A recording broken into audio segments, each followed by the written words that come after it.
خواص کے لحاظ سے ایک جیسے ہیں،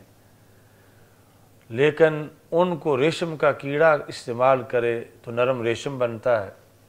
شہد کی مکھی استعمال کرے تو میٹھا شہد بنتا ہے، ہرنی استعمال کرے تو اسی سے کستوری بنتی ہے، بکری کھائے تو اسی سے مینگنیاں بنتی ہیں۔ یعنی ویسے اگر اپنے طور پر ان کی کوئی پیداوار ہوتی تو پھر ایک ہی ہونی چاہیے تھی، سب پتوں کا نتیجہ یا سب سے ہی مینگنیاں بنے یا سب سے ہی شہد بنے۔ تو یہ جو جدا جدا اس کی پروڈکشن ہے، یہ یقیناً اللہ کی قدرت کی وجہ سے ہے۔ تو اس سے پتہ چلا کہ یہ بائی چانس کائنات نہیں بنی، اسے قادر مطلق نے جو مدبر ہے اس نے ان حکمتوں کے پیش نظر اس کو بنایا ہے۔ تو امام احمد بن حنبل سے اس سلسلہ میں پوچھا گیا کہ آپ کے نزدیک دلائل فارقہ کیا ہیں؟ تو آپ نے فرمایا کہ مرغی کا انڈا، اس میں اگر بندہ صرف اس میں ہی غور کر لے تو مشرک نہیں رہ سکتا۔ یعنی مرغی کا انڈا بولنے سے پہلے آپ نے اس کو مبہم طریقے سے بیان کیا۔ آپ نے فرمایا کہ ایک قلعہ ہے، اس کے اندر سونا ہے، باہر اس کے چاندی ہے، اور وقت معین پر جب اس قلعے کی دیواروں میں دڑار پڑتی ہے تو اندر سے ایک حیوان برآمد ہوتا ہے جو بولتا بھی ہے، سنتا بھی ہے۔ حالانکہ وہ قلعہ ہوا بند ہے، تو جو اس ہوا بند قلعے کے اندر کسی کو جان دے بھی سکتا ہے اور دے کے برقرار رکھ بھی سکتا ہے، وہ اللہ ہے۔ پھر پوچھا گیا کہ وہ کون سا قلعہ ہے، کہاں واقع ہے؟ تو انہوں نے کہا مرغی کا انڈا ہے، کہ یہ ہوا بند ہے، درمیان میں وہ زردی ہے، ارد گرد جو ہے وہ دوسرا پانی ہے۔ تو یہ ایسی صورتحال ہے کہ جب وقت معین پر وہ یعنی مرغی کی خصوصی گرمی پہنچ چکی ہوتی ہے تو انڈا ٹوٹتا ہے، تو اندر سے بچہ برآمد ہوتا ہے، تو وہ نکلتا ہی بول رہا ہوتا ہے اور سنتا بھی ہے۔ تو ایسے بند ماحول میں جہاں کوئی بظاہر امکان ہی نہیں کہ باہر سے اندر ہوا جائے اور کوئی زندگی کا تصور ہو، تو جو اس طرح کر کے زندگی دے وہ رب کائنات ہے، وہ وحدہ لا شریک ہے۔ امام مالک رحمۃ اللہ علیہ سے یہ پوچھا گیا کہ آپ کے نزدیک کیسے سمجھا جائے اللہ کی قدرت کو، اور کائنات کی کون سی چیز بہترین طریقے سے بندے کو سمجھا سکتی ہے کہ اللہ ہے اور وہ ایک ہے؟ تو آپ نے فرمایا کہ ہر انسان کے منہ میں جو زبان ہے یہ دلائل میں سے بہترین دلیل ہے اللہ کو سمجھنے کے لحاظ سے۔ تو یہ جو بات ہے، میرے استاد جو ہیں شیخ عبد الکریم محمد المدرس البغدادی رحمہ اللہ تعالی، جنہوں نے تقریباً 60 سال حضرت غوث اعظم رضی اللہ تعالیٰ عنہ کے مزار شریف پہ پڑھایا، اور جب ہم پڑھ رہے تھے اس وقت ان کی عمر صدی سے زائد تھی۔ ان کی کتاب ہے نور الاسلام، یہ سارے فنون کی ان کی اپنی کتابیں لکھی ہوئی ہیں، یعنی منطق میں، نحو میں، تفسیر میں، فقہ میں۔ تو یہ ان کی سیرت میں تصوف کی کتاب ہے نور الاسلام۔ ویسے پوری سیرت انہوں نے عربی اشعار کی شکل میں لکھی ہوئی ہے، تو اس میں انہوں نے یہ ساری مثالیں لکھی ہیں کہ امام مالک رحمۃ اللہ علیہ سے جب پوچھا گیا تو آپ نے فرمایا کہ یہ جو زبان ہے ساخت کے لحاظ سے یہ سارے لوگوں کی ایک طرح کی ہوتی ہے، بناوٹ کے لحاظ سے۔ یہ نہیں کہ پنجابیوں کی اور طرح کی ہو، سندھیوں کی اور طرح کی ہو، یا پھر فارسی والوں کی اور ہو، انگریزوں کی اور ہو، عربی والوں کی اور ہو۔ یہ بناوٹ میں ایک طرح کی ہے، لیکن بچہ جب لاہور بولنا شروع کرتا ہے تو پنجابی بولتا ہے، جس وقت اصفہان میں بولے تو فارسی بولتا ہے، مدینہ منورہ میں بولنا شروع کرے ولادت کے بعد وقت پر تو عربی بولتا ہے۔ تو جو ایک ہی قسم کی زبان سے مختلف بولیاں نکالے وہ اللہ ہے، کہ اس نے یعنی کس انداز میں سب کی تربیت کی ہے اور کن مراحل سے گزار کر وہ ایک زبان کو ایسی چیزیں، پھر آگے کتنا فرق ہے ایک ہی چیز کو، یعنی پانی کو کوئی پانی کہہ رہا ہے، کوئی واٹر کہہ رہا ہے، کوئی ماں کہہ رہا ہے، کوئی آب کہہ رہا ہے۔ تو اس طرح کر کے یعنی یہ بائی چانس کائنات نہیں بنی، اس کی بنانے والے کی پیش نظر بڑی حکمتیں تھیں، اور وہ حکمتیں تام ہیں، یعنی کہیں کوئی مغالطہ نہیں ہے، کہیں کسی لحاظ سے کوئی کمی نہیں ہے، اور کہیں یعنی اس میں کوئی تبدیلی نہیں، اتنے پکے قانون ہیں۔ میں جب بغداد شریف پڑھتا تھا تو میں نے اس پر بھی غور کیا کہ یہ جو عجیب چیز ذہن میں آئی کہ مرغ جو ہمارے پنجاب کے ہیں، جیسے وہ اذان دیتے ہیں بغداد شریف کے بھی ویسے ہی اذان دیتے ہیں۔ کبوں کا بولنا، کبوتروں کا بولنا، یعنی اس میں تبدیلی نہیں، مگر انسان تھوڑے تھوڑے وقفے کے بعد، یعنی یہ سرائکی والے ہیں، آگے سندھی والے ہیں، ادھر پشتو والے ہیں، بروہی ہیں، بلوچی ہے، تو یعنی یہ تنوع زیادہ ہے انسانی خمیر مٹی کے اندر، اور یہ بھی اس کی فضیلت کے پیش نظر ہے۔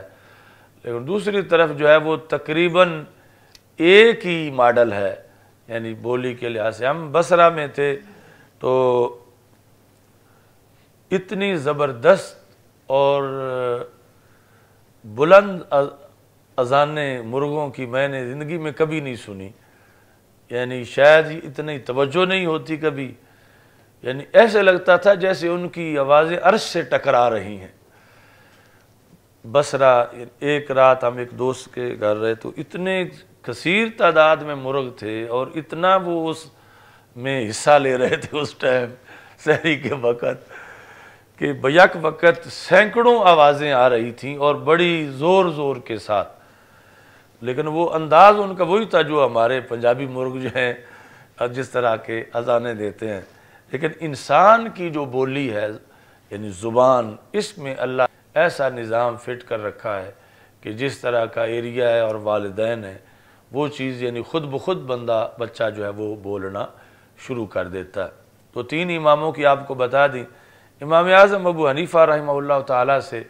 جب آپ کوفہ میں بغداد شریف میں تھے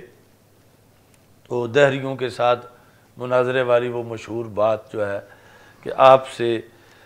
جب انہوں نے مناظرہ جو ہے وہ شروع ہوا کہ وجود باری تعالیٰ پر، تو آپ نے، چونکہ بغداد شریف کے دو حصے ہیں، ایک کو کرخ کہتے ہیں، دوسرے کو رصافہ کہتے ہیں، یعنی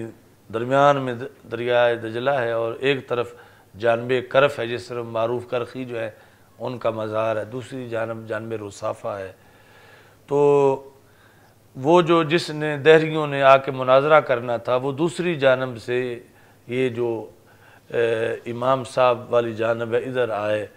تو آپ نے فرمایا کہ چلو مناظرہ اس پر تو بعد میں کرتے ہیں، آپ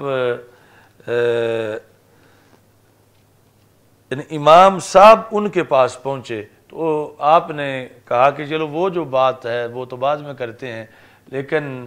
آج میں نے تو ایک عجیب منظر دیکھا کہ دیکھتے دیکھتے ایک درخت جو ہے وہ گرا ہے، اس کے پھٹے بن گئے ہیں، فوراً ہی وہ جڑ گئے ہیں اور کشتی بن گئی ہے، اور ہوا بھی بالکل مخالف تھی اور کشتی چلانے والا بھی کوئی نہیں تھا، تو مخالف سمت میں کشتی چلتی آئی ہے، اور اس طرح میں یہاں پہنچ گیا۔ تو انہوں نے کہا کہ آپ کے بارے میں تو سنا تھا کہ آپ بہت زیادہ زیرک، عقل مند، سمجھدار ہیں، تو ان باتوں میں سے تو کوئی بات بھی عقل نہیں مانتی کہ درخت خود گرے اور اس کے پھٹے خود ہی بن جائیں اور پھٹے خود ہی جڑ جائیں اور کشتی خود ہی بن جائے اور پھر ہوا بھی مخالف ہو اور کشتی خود ہی چلتی چلتی ادھر آ جائے اور آپ پار گزر جائے، ایسا نہیں ہو سکتا۔ تو امام صاحب نے کہا کہ جب ایک کشتی کے بارے میں تمہاری عقل نہیں مانتی کہ اپنے آپ ہی بن جائے، اپنے آپ ہی پہنچ جائے، تو جب کشتی نہیں چل سکتی تو یہ ہستی کیسے چل سکتی ہے؟ نظام ہستی کو چلانے والی ذات بھی یقیناً موجود ہے۔ یعنی وہ پھر مناظرے کی نوبت ہی نہ آئی، اور یہ جو دلائل فارقہ بین الحق والباطل ہیں، ان کے ذریعے سے امام اعظم ابو حنیفہ رحمۃ اللہ علیہ نے اس کو بیان کیا۔ وَالثَّانِي نَصْبُ الدَّلَائِلِ الْفَارِقَاتِ بَيْنَ الْحَقِّ وَالْبَاطِلِ، کہ یہ بھی اللہ کی ہدایت ہے کہ اس نے ماحول میں، کائنات کے اندر دلائل جو ہیں وہ نصب کر دیے ہیں، اور یہ پھر بندے کی اپنی اپنی صلاحیت کے لحاظ سے ہے کہ وہ کون کون سے دلائل پڑھتا ہے، سمجھتا ہے، اور ان کے ذریعے پھر پہنچتا ہے۔ یعنی کچھ تو وہ دلائل ہیں کہ جن کے لیے پھر بڑا انسان زیرک ہو یا بہت زیادہ تعلیم حاصل کرے تو پھر پتہ چلتا ہے، لیکن کچھ جو ہیں وہ بالکل واضح ہیں، ہر ان پڑھ، ہر بدھو جو ہے وہ بھی ان کو دیکھ کے سمجھ سکتا ہے۔ تو یعنی اس کے اندر بھی بہت سی کیٹیگریز ہیں۔ یعنی انسان ایک تو ہے وفی انفسکم افلا تبصرون،